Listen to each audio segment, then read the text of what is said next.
हाँ, तो geography classes में आप सबका स्वागत है बच्चों। अभी हम आज का जो सवाल है वो देखेंगे कि कौन कौन से सवाल हैं, उनको हम लोग हल करने का प्रयास करेंगे। ठीक है, उसको हम लोग बारीकी से समझने का प्रयास करेंगे, क्योंकि आपका एग्जाम भी जो है कि काफी नजदीक आ चुका है। आप उतना गहन अध्ययन नहीं कर चुके हैं, उस पर टेंशन लेने की आवश्यकता नहीं है। हम लोग जो है कि यहाँ पे आपके क्रैश कोर्स में ये चीजें उपलब्ध करवा रहे हैं। जो मटेरियल जो एग्जाम के व्यू से होंगे वही आपको दिए जा रहे हैं। ठीक है, तो आपको केवल और केवल करना यह है कि बारीकी से ध्यान लगाकर इसको सुनना है। ठीक है, और कोशिश यही करना है कि कुछ जैसे टर्मोलॉजी समझ में नहीं है तो उसको हम लोग लिखते चलेंगे। जैसे कुछ कुछ टर्म्स जो है कि बोलने के दरमियान या जो कुछ लिखा गया है उसके दरमियान अगर आपको नहीं समझ में आ रहे हो तो उसको जो है लिखेंगे। एक दो बार जब लिखेंगे तो वो क्लियर हो जाएगा, क्लैरिटी जो है कि आपको आ जाएगा। तो आप अंत तक बने रहेंगे। हम लोग ये बारी बारी से देखने वाले हैं सवाल जो आपके एग्जाम के दृष्टि से बेहतर रहेंगे। क्रैश कोर्स में हम लोग ये सवाल आपके लिए लेकर के आ गए हैं स्पेशल। देखिए, यहाँ कह रहा है कि कृषि घनत्व क्या है। क्या है सवाल कह रहा है आपका कि कृषि घनत्व क्या है, या what is agricultural density. Agricultural density क्या है या कृषि घनत्व क्या है, उसके बारे में बताना है। तो अब आपको लग रहा होगा कि कृषि घनत्व भी कुछ होता है क्या, क्योंकि आपने जनसंख्या घनत्व तो पढ़ा है लेकिन कृषि घनत्व नहीं पढ़ा है। तो नहीं पढ़ा है तो कोई टेंशन लेने की बात नहीं है, चिंता करने की कोई आवश्यकता यहाँ पर आपको नहीं है। हम पूरा एकदम इत्मीनान से बने रहिए, हम पूरा एकदम डिटेल समझाते चलेंगे।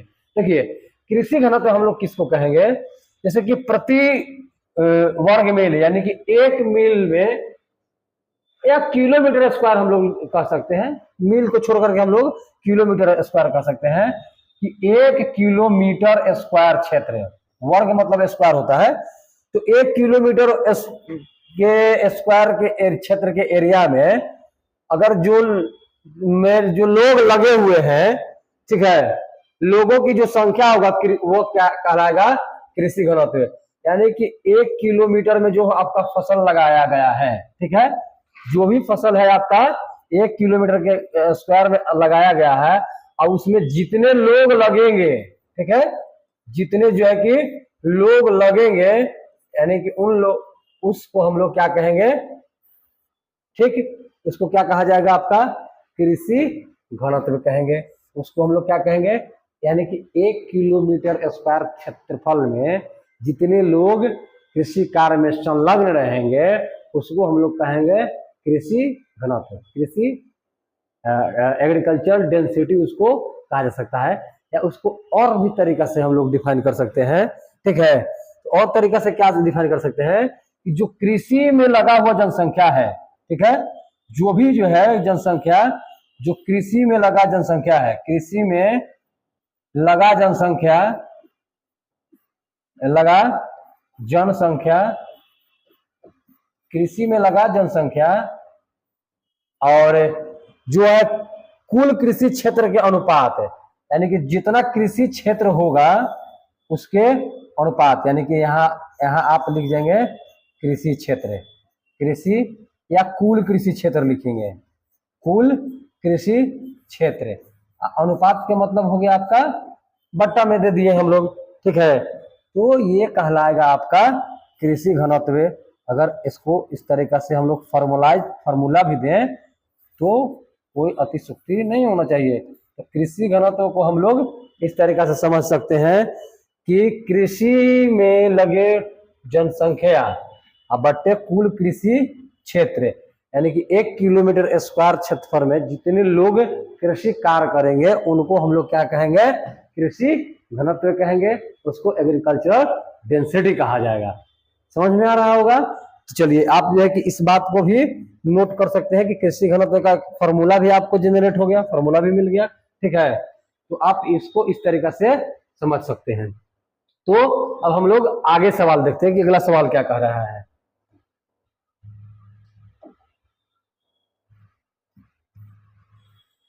चलिए 28 नंबर देखते हैं, सवाल क्या कह रहा है। कह रहा है कि विस्तृत 27 तो हमने देखा यार, 28 कहाँ चला गया। व्हाट इज एग्रीकल्चरल डेंसिटी, वही रिपीट मोड में इंग्लिश में कर दिया है। विस्तृत वाणिज्य अनाज कृषि, ठीक है। सवाल क्या है हम लोग देखेंगे कि विस्तृत वाणिज्य अनाज कृषि की किन्हीं 4 फसलों के नाम लिखे। एकदम सिंपल कह रहा है कि विस्तृत वाणिज्य कृषि की 4 फसल लिखना है।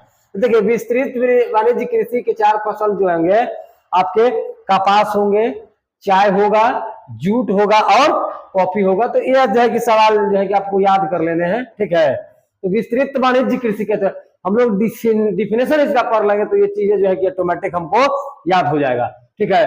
तो विस्तृत वाणिज्य अनाज कृषि की किन्हीं 4 फसलों के नाम लिखिए। तो आपको पहले तो यही डिफाइन करना पड़ जाएगा कि विस्तृत वाणिज्य अनाज कृषि क्या होता है। तो ये चीजें समझ लेंगे तो 4 फसल के नाम जो है आप ऑटोमेटिक यहाँ पर लिख पाएंगे, है कि नहीं। तो हम यह समझाने का प्रयास करते हैं कि जो आपका विस्तृत वाणिज्य अनाज कृषि है, ठीक है, वह कहते किसको है। तो विस्तृत वाणिज्य अनाज कृषि उसको कहेंगे जिसका उत्पादन जो है कि केवल और केवल बिजनेस करने के लिए, व्यापार करने के लिए, यानी कि बेचने के उद्देश्य से जिस तरह के कृषि का चलन है, ठीक है, या वैसे कृषि जिसको हम लोग केवल प्रोडक्शन किस लिए करते हैं, बेचने के उद्देश्य से, व्यवसाय करने के उद्देश्य से जिस भी कृषि का हम लोग करते हैं वह आपका विस्तृत वाणिज्य कृषि अनाज के अंतर्गत आता है, ठीक है। तो आप कपास खा सकते हैं, बताइए तो ना खा सकते हैं। तो आपके पास वाणिज्यिक फसल और खाद्यान्न फसल होते हैं, ठीक है। तो खाद्यान्न फसल जिसको हम लोग खा सकते हैं, ठीक है, और अखाद्य फसल कौन होगा जिसको हम लोग नहीं खा सकते हैं, ठीक है। तो कपास तो हम लोग नहीं खा सकते हैं, तो यह कपास उगाते काहे है भाई, तो उगाते हैं बेचने के लिए। चाय जो है कि हम लोग नहीं खाता है, पीता है, एक तरह से पेय पदार्थ हो गया, तो इसको भी यानी कि आर्थिक लाभ कमाने के लिए जिसका हम लोग प्रयोग करते हैं। जूट हो गया तो जूट का भी वही हालात है। कॉफी हो गया तो पीते भी है, पेय पदार्थ है आपका, लेकिन इसका इस्तेमाल ज्यादातर किस लिए करते हैं हम लोग, तो एक तरह से धन अर्जित करने के लिए, व्यवसाय करने के लिए। तो जिस भी तरीका के व्यवसाय हेतु जिस भी तरह के फसल उगाए जाते हैं वो आपके वाणिज्य अनाज कृषि के अंतर्गत आते हैं। समझ में आ गया होगा कि किसको कहेंगे। तो अब इसके हिसाब से ये 4 नाम दिए गए हैं, कपास, चाय, जूट, कॉफी। आप दूसरा चीज भी तो इसमें रख सकते हैं, ठीक है। रख सकते हैं कि नहीं रख सकते हैं, बिल्कुल रखा जा सकता है, ठीक है।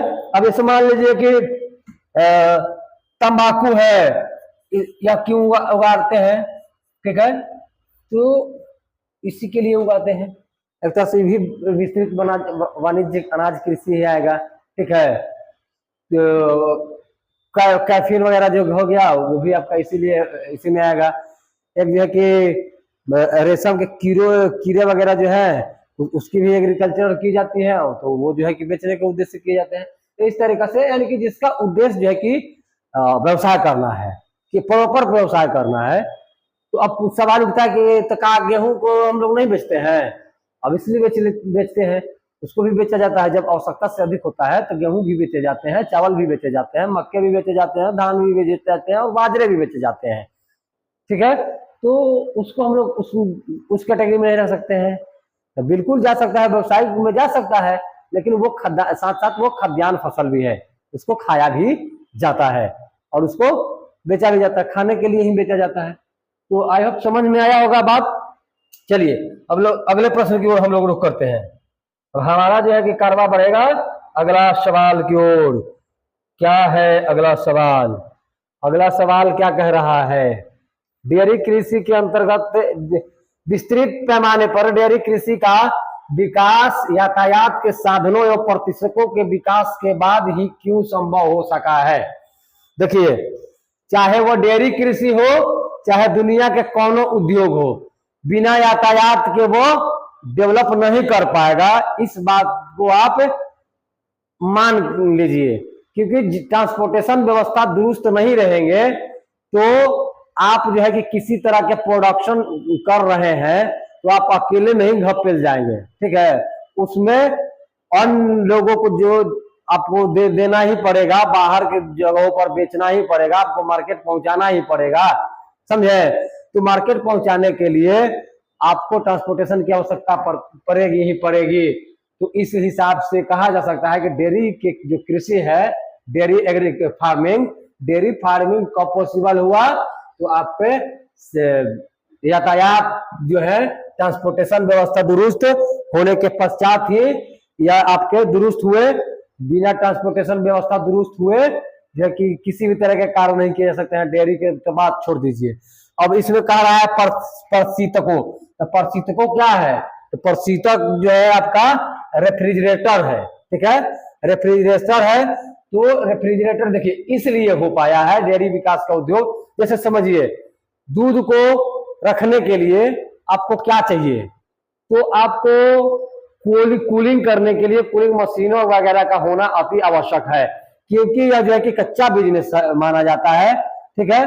और जैसे दूध जो है कि आपने तो मवेशियों से निकाल लिया, निकालने के पश्चात अगर दूध का खपत हो जा रहा है तो अच्छी बातें हैं, अगर नहीं हो पा रही है तो उनको क्या किया जाए, वो वेस्ट हो जाएंगे ना, 2 दिन 4 दिन, कितना दिन तक रुक पाएंगे। तो ये कच्चा एक तरह से सामग्री है, और कच्चा सामग्री खराब हो सकता है। आप इसका दही जमा सकते हैं, तो दही में प्रयोग में ला सकते हैं, तो कुछ दिन तक चलेगा। तो कितना लोग दही खाएगा, नहीं खा पाएगा। पेड़ा वगैरह बनाएंगे तो कुछ और लंबा चलेगा, कितना लोग खा पाएंगे, नहीं होगा। तो इस तरीके से अलग अलग रूपों में बदल देना वो एक अलग टेंडेंसी है। लेकिन यहाँ पर कहा जा रहा है कि इसका विकास जो है वो कब हो पाया, तो प्रशीतक वगैरह जो रेफ्रिजरेटर है कूलिंग करने के लिए हुआ, तभी हो पाया, क्योंकि उसको रखने के लिए, रख रखाव के लिए, उसको सुरक्षा प्रदान करने के लिए प्रशीतक की आवश्यकता पड़ती है। नहीं प्रशीतक रहेगा, नहीं आपका रेफ्रिजरेटर रहेगा, कूलिंग करने का कोई व्यवस्था नहीं रहेगा, तो जाहिर सी बात है कि इस उद्योग में घाटे लगेगा। और जब इस उद्योग में घाटे लगेंगे तो लोग करना नहीं चाहेगा, समझे। तो इस तरीके से हम लोग कर सकते हैं कि डेयरी कृषि के अंतर्गत ताजा दूध एवं अन्य डेयरी उत्पाद में मक्खन, पनीर जो भी बनाए जाते हैं, इन्हें या तो शीघ्र बाजार तक पहुंचाने के लिए यातायात के तीव्र साधन देर तक के लिए प्रशीतक की आवश्यकता होती है। और विस्तृत पैमाने पर इस उद्योग का विकास तभी संभव है जब यातायात के साधन और प्रशीतक उपलब्ध हो, ठीक है। इनकी उपलब्धता के बाद ही डेयरी उद्योग का बड़े पैमाने पर विकास संभव हो सका है या हो पाया है। अगर आज भी इस तरीका अगर यह डेवलप नहीं होता प्रशीतक, तो शायद इतना जो है कि नहीं हो पाता। एक चीज और बताते चले यहाँ कि एक है आपका आनंद जिला, ठीक है, गुजरात का एक आनंद जिला है, अमूल्य का नाम सुने हैं, ठीक है। तो अमूल्य क्या करता है, वो दूध को पाउडर में कन्वर्ट कर देता है। तो ये सब दूध को बचाने का एक टेक्निक है, ठीक है। जो दूध प्रोडक्शन इतना हो रहा है और खपत नहीं हो रहा है, उसको बाद में यूज किया जाएगा। इसके लिए उस दूध को पाउडर के फॉर्मेट में कन्वर्ट कर दिया जा रहा है और बाद में भी उसके इस्तेमाल में लाए जा रहे हैं, या दुनिया के और जगह बाजारों में उसको बेचा जा रहा है। वो टॉपिक जो है कि डेयरी उद्योग जो है कि विस्तार से जहां पढ़ाए हैं, वहां पर आप जाके देख लीजिए, लिंक कमेंट सेक्शन में आपको लिंक जो है कि मिल जाएंगे, ठीक है। अब हम लोग आगे देखते हैं अगला सवाल। अगला सवाल, हाँ, स्थानांतरित कृषि का भविष्य अच्छा नहीं है, विवेचना कीजिए। देखिए कह रहा है कि स्थानांतरित कृषि का भविष्य जो है कि अच्छा नहीं है, इसकी विवेचना करने के लिए कहा जा रहा है, ठीक है। सवाल क्या है भैया, सवाल है आपका, सवाल है कि स्थानांतरित कृषि का भविष्य अच्छा नहीं है, माने इसकी विवेचना कीजिए। The future of shifting cultivation is not good. इसको क्या करना है, डिस्कस करना है। देखिए हम लोग डिस्कस करता है तो पहले हम लोग समझता है कि स्थानांतरित कृषि होता क्या है, ठीक है। देखिए स्थानांतरित कृषि उस कृषि को कहते हैं जो एक बार एक जगह कर लिए, इसके बाद वहां पर नहीं कर करके अगले जगह दूसरे जगह पर कृषि का कार्य हम लोग करना स्टार्ट कर दिए, ठीक है। इस तरीका से कृषि जब करेंगे तो उसको हम लोग स्थानांतरित कृषि कहेंगे या उसको शिफ्टिंग कृषि कहेंगे। जैसे मान लीजिए कि आज जो है कि हम प्रॉपर आप जहां पे रह रहे हैं वहां पे कृषि का कार्य कर रहे हैं, ठीक है, तो वो तो अस्थायी कृषि हो गया, ठीक है। लेकिन एक स्थानांतरित कृषि भी होता है कि आप जहां पे रह रहे हैं वहां पे एग्रीकल्चर कर लिए, कृषि का कार्य कर लिए, अगला बार जब बोना है तो आप जहां पे बोए थे वहां पर ना बो करके फिर दूसरे जगह का चयन करेंगे, दूसरे जगह की तलाश करेंगे और उस जगह पर जब कृषि करेंगे तो उसको कहते हैं हम लोग स्थानांतरित कृषि, या उसको अंग्रेजी में कहते हैं हम लोग शिफ्टिंग कल्टीवेशन कहा जाता है। अब ये चीज समझ में आ गया कि यह होता कब था, यह आदिम जमाने की बात है। जब आदिम जमाना कहने का मतलब है कि जब ह्यूमन इतना डेवलप नहीं हो पाया था, तो जब कृषि शुरुआती दौर में जब प्रचलन में आए थे, ठीक ना, तो उस समय इस तरीका के स्थानांतरित कृषि जो है कि किए जाते थे। तो इसका भविष्य अच्छा काहे नहीं है। जब मान लीजिए कि कोई कार्य अगर किए जाते रहे हो तो काहे भविष्य काहे खतरा में उसका पड़ता दिखाई दे रहा है। तो भविष्य इसलिए खतरा में पड़ते दिखाई दे रहा है कि धीरे धीरे जैसे झूमिंग, हाँ एक चीज और बताते चले कि इस कृषि को ना झूम की खेती भी कहते हैं, ठीक है, झूम की खेती कर सकते हैं, झूम की खेती इसको कहा जा सकता है। तो यह इसमें जो होगा कि आदिम जाति के लोग द्वारा उष्ण कटिबंधीय क्षेत्र में यह बोया जाता था, ठीक है। विशेषकर जो अफ्रीका वाला है, अफ्रीका का साइड, दक्षिणी और मध्य अमेरिका के साइड की जो उष्ण कटिबंधीय भाग है वहां पर, या दक्षिण पूर्वी एशिया में भी जो है कि इस तरीके की खेती देखा गया। तो इसमें क्या कहा जाता था कि वनों को काटा जाता है, फिर उसको जलाया जाता है, फिर खेत को समय के पश्चात बदलना इसकी जो है कि विशेषता है। तो अब बताइए कि आपको खेती करने के लिए बड़े बड़े जंगल काटने पड़ेंगे, ठीक है, तो पर्यावरण को भी नुकसान पहुंचाएगा, ठीक है। तो एक वनों में वनाग्नि कर देना, खेतों को जो है कि समय समय दर बदलते रहना, इसकी जब विशेषता है तो इतनी डिमांड कैसे पूरी हो पाएगी, नहीं पूरी हो पाएगी। फिर बाद में बहुत सारे वन अधिनियम बन गए, फॉरेस्ट एक्ट बनाए गए। फॉरेस्ट एक्ट के अंतर्गत यह कहा जाने लगा कि आप पेड़ जो है कि नहीं काट सकते हैं।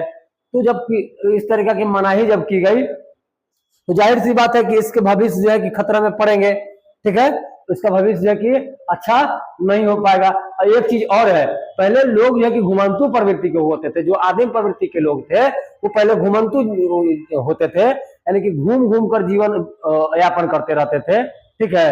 लेकिन अब वह चीजें नहीं रही, अब लोग जो है कि अस्थायी प्रवास बना करके रह रहे हैं, तो वहीं पे खेती भी करना पसंद करेंगे जहां पे वे रह रहे हैं। ऐसा नहीं है कि मैं जो है कि इस मनेर के इलाके में रह रहा हूं और मैं जाकर के लंदन में खेती करूंगा, ऐसा पॉसिबल भी नहीं है, ठीक है, क्योंकि उस तरीका से कोई करेगा भी नहीं। तो इस तरीके से इसके भविष्य जो है कि खतरा में दिखाई आपको दे रहा होगा। इससे वन क्षेत्र में क्या होता है कि कम होता है, पुराने ढंग से खेती करने के कारण उपज भी जो है कि इसमें कम होगा। सभ्यता के विकास के साथ साथ अब इसके स्थान पर भी अस्थायी कृषि की जाने लगी है। इसके अंतर्गत खाद्यान्न तथा अन्य फसलों की पैदा की जाती है। इस प्रकार स्थानांतरणशील कृषि का भविष्य अच्छा नहीं माना जाता है। इससे बेहतर जो है कि हमने ही आपको बता दिया कि वन की हानि हो रही है, ठीक है, या कष्ट हो रहा है, आपका जो प्रोडक्शन रेट है वो कम हो जा रहा है, क्योंकि अब हर जगह पर कहाँ बोए, किस तरीके की मिट्टी है, क्या है, वो चीजें तो हम लोग हर जगह पीएच पैमाना के लगा कर चल नहीं रहे हैं, तो दिक्कत होगा। तो इस हिसाब से कहा जाए कि स्थानांतरित कृषि का भविष्य अच्छा नहीं है, समझे। इसको ना झूम की खेती भी बोलते हैं, ठीक है। तो हम लोग अब आगे देखते हैं अगला सवाल क्या कह रहा है, अगला सवाल का क्या डिमांड है। स्थानांतरित कृषि का भविष्य अच्छा नहीं है, फिर रिपीटेशन मोड में ये सवाल आ गया। चलवासी पशुचारण और व्यापारिक पशुचारण में अंतर स्पष्ट कीजिए, ठीक है। क्या कह रहा है कि चलवासी पशुचारण, यहां पर देखना है भैया, चलवासी पशुचारण और व्यापारिक पशुचारण में अंतर स्पष्ट कीजिए। ठीक है, differentiate between nomadic herding and commercial livestock farming. ठीक है, तो हम लोग पहला ई समझेंगे, दूसरा ई समझेंगे। तो जब ई समझ जाएंगे तो हम खुद अंतर जो है कि करना सीख जाएंगे। देखिए, पशुचारण दो तरह के होंगे। ठीक है, एक आपके चलवासी पशुचारण होंगे, दूसरे आपके व्यवसायिक पशुचारण होंगे। तो चलवासी पशुचारण पहले समझेंगे। देखिए, चलवासी पशुचारण का मतलब क्या हुआ?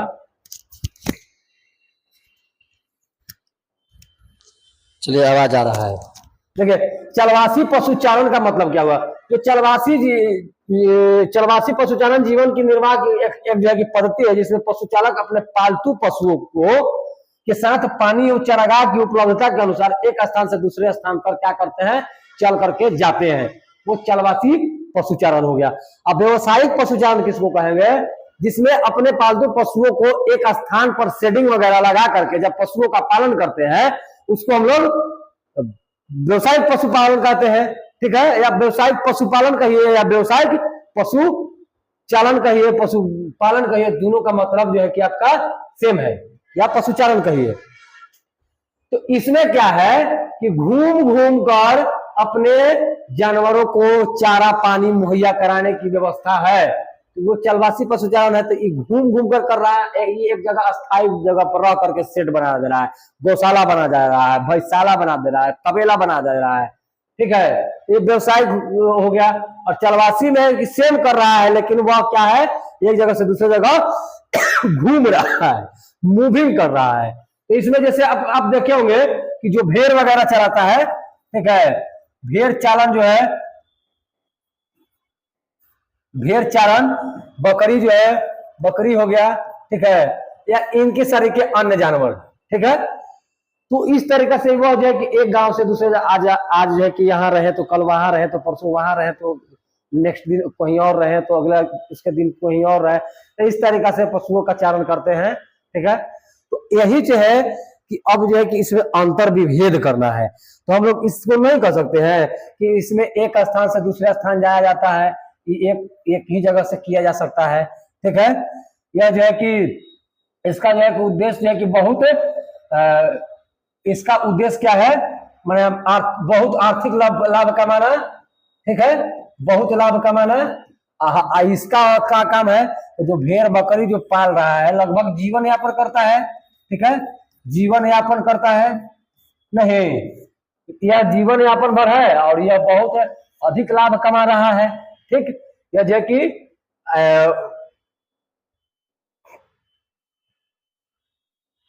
इसमें जो है कि इन्वेस्टमेंट जो है कि थोड़ा ज्यादा होगा, इसमें इन्वेस्टमेंट जो है कि आपका कम होगा। तो इस तरीका से आप इस आधार पर अंतर जो है कि कर सकते हैं। ठीक है, और जैसे मान लीजिए कि अब इसमें मैंने कम खर्चा तो लगेगा ही। चलवासी पशुचारण में अनुपजाऊ क्षेत्र में घुमक्कर जातियों यथा खैत, खिरगिज, गुज्जर इत्यादि द्वारा किया जाता है, जबकि व्यापारिक पशु का एक व्यावसायिक भाग है, पूंजी प्रधान क्रियाकलाप है, जो विकसित देशों न्यूजीलैंड, ऑस्ट्रेलिया इत्यादि तरीके किए जाते हैं। तो एक तरह से जो घुमंतु जातियां होती हैं वो ये करती हैं, और ये जो है कि रईस लोग करते हैं, अगर से जनरल भाषा में कहा जाए तो। ठीक है, तो इस तरीका से इनमें अंतर है। इस तरीका से यह एक पूंजी प्रधान है, इसमें कम इन्वेस्टमेंट है, वही चीज बता रहे थे। तो ये इस तरीका से इसके अंतर हो सकते हैं।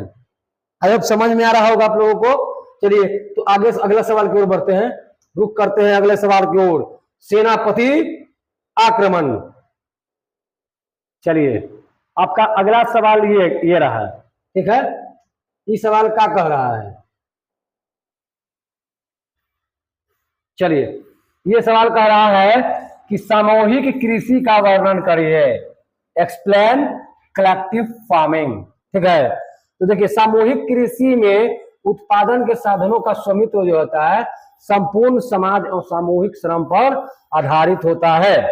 ठीक है, सामूहिक कृषि कहने का क्या मतलब है कि इसका जो मालिकाना स्वामित्व का मतलब होता है मालिकाना हक। ठीक है, तो इसका मालिक कौन हो सकता है? पूरा समाज जो है, संपूर्ण समाज जो है कि या सामूहिक श्रम पर आधारित होता है। सब लोग मिलजुल करके इस तरह के कृषि कार्य को अंजाम जो है कि देते हैं। सभी कृषक अपने संसाधन को, जैसे मानो कि भूमि हो गया, पशुधन हो गया, या श्रम को मिलाकर जो है कि कृषि का कार्य करते हैं। ये दैनिक आवश्यकताओं की पूर्ति के लिए भूमि का छोटा सा भाग अपने अधिकारों में भी रखते हैं। सरकार उत्पादन का वार्षिक लक्ष्य निर्धारित करती है और उत्पादन को सरकार ही निर्धारित मूल्य पर खरीदती है। यानी कि जो एमएसपी है, एमएसपी ठीक है, सरकार देती है। और कृषि का यह प्रकार पूर्व सोवियत संघ में प्रारंभ हुआ था, जहां सबको कोलखोज का नाम दिया गया। ठीक है, तो इस तरीके से सामूहिक कृषि होता है। एक तरह से जिस पर ऐसे समझे ना कि जिसका स्वामित्व जो होता है समाज पर होता है, संपूर्ण समाज पर, जिसमें सामूहिक रूप से मिलजुल करके इस कृषि को किया जाता है। ठीक है, वो आपके सामूहिक कृषि है। और सामूहिक कृषि जो है कि आपका पूर्व सोवियत संघ में प्रारंभ हुआ था। ठीक है, तो अब यहां से हम लोग आगे देखते हैं अगला सवाल की ओर। अगला सवाल क्या कह रहा है? चलिए अगला सवाल, बाजारी सब्जी कृषि नगरीय क्षेत्रों के समीप ही क्यों की जाती है? अब ये का सवाल हो गया भाई, सवाल तो कोई ज्यादा टफ है नहीं। देखिए कह रहा है कि बाजारी सब्जी कृषि नगरीय क्षेत्रों के समीप ही क्यों की जाती है? देखिए, जो बाजारी सब्जी कृषि में अधिक मुद्रा मिलने वाला जो है कि एक तरह से यह जो है माने वाली सब्जियों के अतिरिक्त फल और फूल की भी खेती होती है। ठीक है, यानी कि देखिए बाकी अन्य फसलों के अपेक्षा सब्जियां जो है थोड़े महंगे मिलते हैं और उससे मुद्रा जो है कि पैसा जो है कि ज्यादा अर्जित होता है। ठीक है, तो सब्जी के अलावा फल और फूल की भी जिक्र यहाँ पे की जा रही है कि उसको भी जो है नगर क्षेत्र के समीप ही खोला जाता है। वह क्यों खोला जाता है? क्योंकि उसको आसपास में ही बाजार मुहैया हो जाते हैं, तो यातायात के जो साधन होंगे उसको ज्यादा जरूरत नहीं पड़ेगा। ठीक है, उसको आसानी से, माने आसानी से एक तरह से समझिए कि बाजार जो है कि सुलभ है जो है उनके लिए हो जाता है और मार्केटों में उनके उत्पाद जल्दी पहुंच पाते हैं। ठीक है, इस लिहाज से भी कोशिश जो है कि यह किया जाता है कि जो साग सब्जी बोए जाए तो वो उन क्षेत्रों में बोए जाए जहां बाजार आपको नजदीक हो। बाजार जो है कि आप मतलब अभी निकाले और थोड़ी देर में, 1 घंटे में, आधा घंटे में, 2 घंटे में, 4 घंटे में वो जो है कि उस जगह पे पहुंच जाए। समझे? उसमें श्रम जो है कि इनमें गहन श्रम एवं अधिक पूंजी लगती है तथा इन्हें खराब होने से बचने के लिए शीघ्र बाजार में पहुंचाया जाता है। इनकी मांग नगरीय केंद्रों में अधिक है जहां ऊंची आय वाले उपभोक्ता रहते हैं। नगरों में इन्हें शीघ्र पहचानने के लिए इनकी खेती नगरीय क्षेत्रों के समीप की जाती है। यानी कि नगरों में इनको पहुंचाने के लिए। और एक और चीज जान लीजिए कि जो नगर वाले क्षेत्र होंगे ज्यादातर तरलता वहीं पे मिलेगा। यानी कि तरलता इट मीन्स जो पैसा है, ठीक है, मार्केट में नगरीय क्षेत्रों में ज्यादा है, वहां पे वैसे वैसे लोग ही रहेंगे तो एक तरह से बाजार जाएगा सामान तो वो अच्छा धन अर्जित कर करके आएगा भी। और एक तरह से जो भी फल वगैरह जो सब्जी है या फूल है इन क्षेत्रों में बोने के पीछे यही रीजन है कि यह आसानी से मार्केट में जल्दी से पहुंच जाए, वो खराब होने से बच जाए। अब हम जो है कि कहीं किसी जगह पर हम सब्जी बो रहे हैं, हमको 2000 किलोमीटर दूर ले जाना है, बेच लिए सब्जी, बेचा गया सब्जी, काट लिए फूल, बो लिए, खा लिए फल, नहीं ना, तो खराब होने से बचने के लिए भी ज्यादातर कोशिश यही की जाती है कि जो सब्जी हो, ठीक है, जो साग सब्जी बोए जाए, जो आपके फल फूल बोए जाए, ठीक है, वो नगरों के आसपास रहे क्योंकि उसको बाजार पहुंचने में सुविधा हो, आसानी हो, जल्दी पहुंच पाए। चलिए आगे देखते हैं अगला सवाल।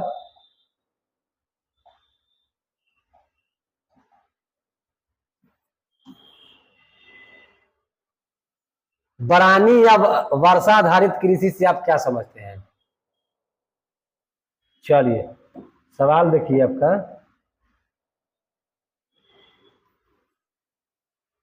देखिए कह रहा है कि बरानी या वर्षा आधारित कृषि से आप क्या समझते हैं? What do you understand by rain fade agriculture farming? यानी कि बरानी कृषि या वर्षा आधारित कृषि क्या है? देखिए, बरानी या वर्षा आधारित कृषि जो है कि उस कृषि को कहेंगे जिसमें सिंचाई का सहारा नहीं लिया जाता है, ठीक है, वह वर्षा पर निर्भर रहता है, वर्षा के जलों पर वह निर्भर रहेगा।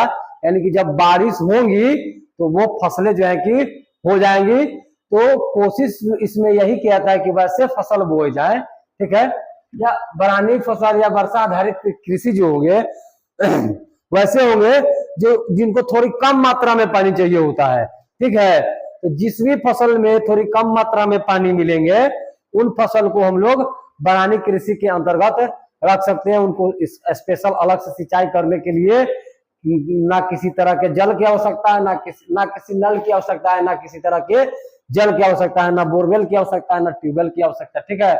वह जो है कि बारिश के पानी पर निर्भर रहता है और वर्षा के सहारे ही इसमें खेती जो है कि हो सकता है। यह दो प्रकार के होते हैं, एक शुष्क भूमि के कृषि हो गया, ठीक है, एक शुष्क भूमि कृषि हो गया और दूसरा आर्द्र भूमि कृषि हो गया। तो भारत में 75 सेंटीमीटर से कम वर्षा वाले शुष्क क्षेत्र में रागी, बाजरा, मूंग, चना, ज्वार जो है कि इत्यादि होंगे। और जो शुष्कता को सहन करने में सक्षम फसल है इनमें उगाई जाती है। इन क्षेत्रों में आर्द्रता संरक्षण तथा वर्षा जल के प्रयोग की अनेक विधियां अपनाई जाती है। आर्द्र कृषि के अंतर्गत वर्षा ऋतु में चावल, जूट, गन्ना इत्यादि की खेती वर्षा पर आधारित होती है, ठीक है। तो वर्षा पर आधारित होती है तो कुछ कुछ इसके इस्तेमाल और भी तरीके से भी लिए जा सकते हैं। जैसे वर्षा जल का संग्रह करके, ठीक है, संग्रह किया जाता है, स्टोरेज करके ना उसको भी सिंचाई के कामों में लाया जाता है, ठीक। तो उससे भी एग्रीकल्चर किए जा सकते हैं। तो बरानी कृषि का मतलब ही हो जिसमें कम पानी की आवश्यकता हो, जो बारिश के पानी पर निर्भर रहे, ठीक है। अब जो है कि थोड़ा सा क्लाइमेट चेंजिंग के कारण यह तो पॉसिबिलिटी नहीं दिख रहा है, थोड़ा इसमें अनबैलेंस देखने के लिए मिला है, असंतुलन की स्थिति बना है, ठीक है। क्योंकि अभी के दौर में केवल बारिश पर फसल हो पाना थोड़ा मुश्किल लगता है, समझे। ऐसा नहीं है कि नहीं होगा, जो बारिश जिसको कम मात्रा में पानी चाहिए होगा। जैसे यही देख लीजिए ना, जो आपका रागी हो गया, बाजरा हो गया, मूंग हो गया, चना हो गया, ज्वार हो गया, ये सब जो है कम पानी में भी आपका ग्रोथ कर जाएगा, ठीक है। तो या मक्का वगैरह हो गया। तो इस तरीके से जो है अगर उनको नहीं चाहिए पानी तो नहीं चाहिए, थोड़ी बहुत अगर बारिश से उसमें ह्यूमिडिटी बरकरार हो जाएगा तो उतना पर ही वो ग्रो कर जाता है, तो उसके लिए उतना ही इनफ है, उसके लिए अनुकूल है, ठीक है। तो वो आपके इस तरह के कृषि रहते हैं। यहाँ पर आप क्या समझते हैं, यही समझाना था। तो हम बहुत कुछ समझते हैं, हमने समझ लिया कि जिसमें पानी की आवश्यकता नहीं होता है वो वर्षा आधारित कृषि कहलाता है, नहीं यही बात ना। और वो कौन कौन कृषि होता है, रागी, बाजरा, मूंग जो है कि चना और जो ज्वार है ये होंगे, ठीक है। तो ऐसा भारत में भी होता है और दुनिया के और जगहों पर भी होता है, ठीक है। और इसमें जो है ना कि दो तरह के क्षेत्र होंगे, एक शुष्क भूमि होगा और एक आर्द्र भूमि होगा। एक सूखे इलाके होंगे, एक ह्यूमिडिटी वाला होगा जिसमें आर्द्रता होगा, ठीक है। तो समझ गए। अगले आगे की ओर बढ़ते हैं, अगले सवाल की ओर।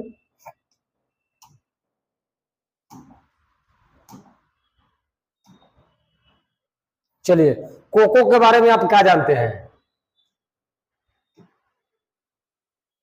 कोको के बारे में आप क्या जानते हैं? कोको माने कोको कोला का बोलो, कोको के माने का? कोको के बारे में आप क्या जानते हैं? ठीक है, देखिए कोको एक ऐसा प्रोडक्ट है, ठीक है, उसको प्रोडक्ट कह सकते हैं। कोको जो है कि एक ऐसा प्रोडक्ट है या उत्पाद है, कृषि का उत्पाद है जिससे चॉकलेट, ठीक है, इससे क्या होगा, चॉकलेट, जिससे जो है आपका चॉकलेट, सॉफ्ट ड्रिंक, ठीक है, सॉफ्ट ड्रिंक माने कोका कोला इत्यादि को बनाए जाते हैं। इसका उत्पादन जो है कि पश्चिमी अफ्रीका, विशेषकर घाना में, ठीक है, फिजी के नाम सुने होंगे, फिजी, घाना, घाना में होता है। फ्रांसीसिवासियों ने यहाँ इसकी पौधा लगाया था और इसकी खेती रोपण कृषि कार्य के अंतर्गत उष्णकटिबंधीय क्षेत्रों में की जाती है। समझ में आ गया बात? तो कोको क्या है? कोको एक एग्रीकल्चरल प्रोडक्ट है, ठीक है, जिससे क्या बनाए जाते हैं? चॉकलेट बनाए जाते हैं, जिससे सॉफ्ट ड्रिंक बनाए जाते हैं। सॉफ्ट ड्रिंक कोका कोला का नाम सुने होंगे, थम्स अप, पेप्सी, जो भी है आपका, इसमें मैंने कोको की मात्रा, ठीक है, कोक की मात्रा जिसमें रहेगा, ठीक, उससे मैंने इस तरीके से चॉकलेट वगैरह जो तैयार किए जा रहे हैं, ठीक है, या सॉफ्ट ड्रिंक बनाए जा रहे हैं, वो आपका कोक है। तो हम लोग कोक के बारे में यही जानते हैं। और आपका यह जो है कि 2 नंबर का सवाल है, ठीक है, 2 नंबर का सवाल है, 2 नंबर का, तो ये 2 नंबर का ही आंसर ही इसको दिया जाएगा। 2 नंबर से ज्यादा का तो आंसर कहा भागीदार यह है नहीं, ठीक है। तो अब हम लोग अगले सवाल की ओर बढ़ते हैं कि अगला सवाल हमसे क्या डिमांड कर रहा है। चलिए जी, अगला सवाल जी, आइए जी, अगला सवाल जी, आइए जी, कृषि ऋण प्रदान करने वाले 4 संस्थाओं के नाम लिखिए। बहुत इजी बात है, ठीक है, बहुत जो है आपका जो है इजी बात है। ऋण कौन उपलब्ध कराता है? तो सबसे पहले बात बताते हैं कि ऋण जो है कि आपका बैंकिंग कराएगा, कमिटी कराएगा, या सहकारी बैंक, या नेशनल बैंक, इंटरनेशनल बैंक, राज्य बैंक, कोनो बैंक, ठीक है, किसी भी तरीके के जो आर्थिक गतिविधि कर रहा है वो लोन उपलब्ध करा सकता है। तो ज्यादातर कृषि ऋण प्रदान करने वाली भारत में मुख्य संस्थाएं जो है आपका क्षेत्रीय ग्रामीण बैंक, ठीक है, यानी कि इसको हम लोग रीजनल, ठीक है, रीजनल बैंक कह सकते हैं। ये लोन देता है। आपका सहकारी समितियां देती हैं, जो कमेटी वगैरह बनाए जाते हैं, कोऑपरेटिव कमेटी कह सकते हैं, या सहकारी भूमि विकास बैंक जो है ये भी आपको लोन मुहैया कराता है। और राष्ट्रीय बैंक जो है कि नेशनल बैंक, वो भी आपको लोन मुहैया कराते हैं। नेशनल बैंक जो है कि ये भी आपको लोन मुहैया कराएंगे, ठीक है। तो किसी भी तरह से आपको इसके अतिरिक्त जो है कि स्वयं सहायता समूह, यानी कि सेल्फ हेल्प ग्रुप से, और पैक्स का गठन, किसान क्रेडिट कार्ड की सुविधा से भी किसानों को वित्तीय मदद उपलब्ध कराया जाता है। तो यह जो है कि ऋण उपलब्ध कराने के पीछे कारण है कि कृषि को किसी तरह से बढ़ावा देना है। किसान के पास उतना पूंजी है नहीं, तो किसान तो ऋण ही लेगा, और नहीं इस तरीके से अगर उपलब्ध कराया जाए तो इसके बहुत बुरे प्रभाव हो सकते हैं। जैसे पहले आप मूवी वगैरह सिनेमा उनेमा देखते होंगे, तो उसमें देखते होंगे कि एक लाला होता था, सेठ, जो लोन देता था लोगों को, गांव में जो है कि वो लोन देने का कार्य करता था, समझे। और वो जब लोन का यानी कि वह जो है कि ब्याजों का ब्याज जो है जोड़ करके उस जिसको दिया हुआ रहता था उससे वसूलता था, और नहीं जब उससे वो पूर्ति कर पाता था तो उसके घर के सामान को अपने जब्त में लेता था, उसके खेतों को अपने जब्ती में लेता था, ठीक है। और कभी कभी ये चीज भी देखे होंगे कि घर की महिलाओं पर के इज्जत पर हाथ भी डालता था। तो ये सिनेमा था, तो एक्चुअली में वैसा ऐसा होता था, ऐसा नहीं है। सिनेमा ऐसे ही नहीं बनाए जाते हैं, कुछ न कुछ घटनाएं जो है कि वास्तविकता से संबंधित रहते हैं, जिसके कारण मूवी वगैरह भी बनाए जाते हैं। तो इस तरीका से अत्याचार और शोषण जो है कि बढ़ता जाता था, ठीक है। तो उन सब के विकल्प के तौर पर जो है कि अभी जो है आप क्षेत्रीय ग्रामीण बैंक से ले सकते हैं, सहकारी समिति ले सकते हैं, सहकारी भूमि विकास बैंक या राष्ट्रीय बैंकों से है ऋण जो है कि ले सकते हैं, आपको ऋण उपलब्ध हो जाएंगे। इसके अलावा जो है कि स्वयं सहायता समूह भी हो गया है, जो है कि ग्राम पंचायतों में पैक्सों का गठन हो चुका है। किसान क्रेडिट कार्ड योजना भी मैंने चलाए जा रहे हैं सरकार द्वारा, तो उससे भी आपको बेनिफिट्स हो सकते हैं, जिससे आप एग्रीकल्चर को बढ़ा सकते हैं, अपने कृषि कार्य को ज्यादा विस्तार दे सकते हैं। तो यह रहा आपके, मतलब कहा कि 4 लिखना है तो 4 हम लोगों ने लिख लिया, और 2 जो है कि एक्स्ट्रा नीचे भी लिख लिए हैं, ठीक है। आगे देखते हैं कि अगला सवाल क्या कह रहा है। अगला सवाल जो है आपका क्या कह रहा है ये देखते हैं। चलिए अगला सवाल क्या कह रहा है, मुक्त व्यापार क्या है, ठीक है। क्या है, मुक्त व्यापार क्या है, या व्हाट इज फ्री ट्रेड। तो फ्री ट्रेड का मतलब क्या हो गया, वो चीज हम लोग देखने का यहाँ प्रयास करते हैं कि फ्री ट्रेड किसको कहते हैं।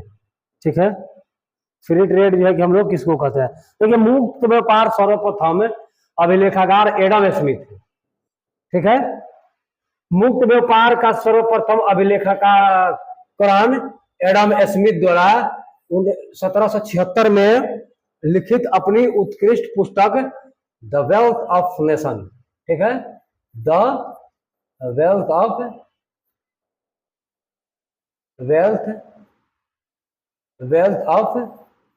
Nation, the wealth of nation नाम से किताब लिखे थे। तो उन्होंने यह तर्क दिया कि यदि श्रम का विभाजन कर दिया जाए तो इससे प्रत्येक श्रम में लगे व्यक्तियों के अपने जीवन कार्यों में विशेषता प्राप्त हो सकती है, जिससे सभी को अधिक लाभ होता, और ऐसा किसी भी ढंग से संभव नहीं है।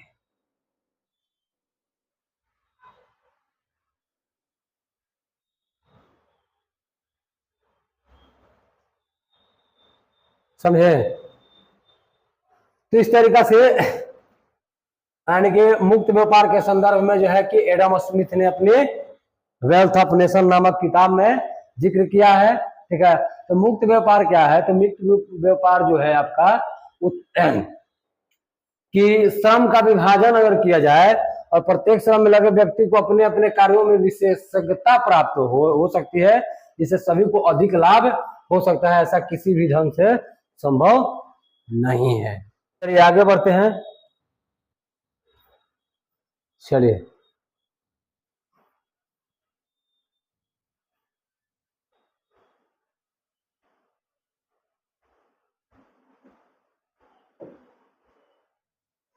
चलिए सवाल देखते हैं और जवाब हम देने का प्रयास करते हैं। भारत में विभिन्न प्रकार के ग्रामीण अधिवासियों के लिए उत्तरदायी किन्हें दो प्राकृतिक कारकों की व्याख्या कीजिए। ठीक है, तो ग्रामीण अधिवास कह रहे हैं जो ग्रामीण बस्ती है, तो ग्रामीण बस्तियों के प्रारूप पर भौतिक व सांस्कृतिक दशाएं प्रभाव डालती है। जो भी गांव की बस्ती है उस पर भौतिक और जो वहां के जो कल्चर है वह जो है कि मुख्य रूप से प्रभाव डालता है। तो भौतिक कारक का है, भौतिक कारक जैसे उच्चवाच हो गया, ऊंचाई हो गया, अपवाह तंत्र हो गया, भौम जल हो गया, जलवायु तथा जलवायु बस्तियों के प्रारूप का निर्धारण करने वाले महत्वपूर्ण फैक्टर हैं। मैदानी क्षेत्रों में समतल भूमि होने के कारण सघन बस्तियां स्थापित हो जाती हैं। ठीक है, इस पॉइंट को हम लोग समझते चलेंगे। तो भौतिक कहने का मतलब है ग्रामीण बस्तियों के प्रारूप पर भौतिक जो है कि भौतिक कारक प्रभाव डालता है। तो भौतिक कारक में क्या डाल सकता है, तो वहां की जलवायु, ठीक है, वहां के जो इलाके हैं, पठारी है, मैदानी है, कैसा है, वो भी प्रभाव डालेगा। क्योंकि लोग जो है कि इसी से डिसाइड करते हैं। जैसे मान लो कि आपको पहाड़ में बसा दिया जाए, ऐसा टीलेदार पहाड़, ठीक है, तो आप नहीं वहां पर रह पाएंगे। जाहिर सी बात है कि वहां जो है कि आबादी जो है कि विरल पाए जाएंगे, सघन आबादी उन क्षेत्रों में पाए जाएंगे जहां मैदानी इलाके होंगे। सिंपल सी बातें हैं। तो गांव में भी यही चीजें हैं। तो देखिए, दुनिया में जितने भी सभ्यताओं का विकास हुआ है, उन सभ्यताओं का विकास पानियों के किनारे हुआ है, नदियों के किनारे पर हुआ है, जहाँ पानी उपलब्ध रहा हो, उन जगहों पर ही इसके संभावना देखे गए हैं। ठीक है, तो ये इसके फिजिकल कारक हो सकते हैं। सांस्कृतिक कारक में क्या हो सकता है, या लोग जो है कि काहे बसना पसंद करेगा, कि मान लीजिए एक बस्ती के आदिवासी निर्धारण सांस्कृतिक कारक जैसे कि जाति हो सकता है,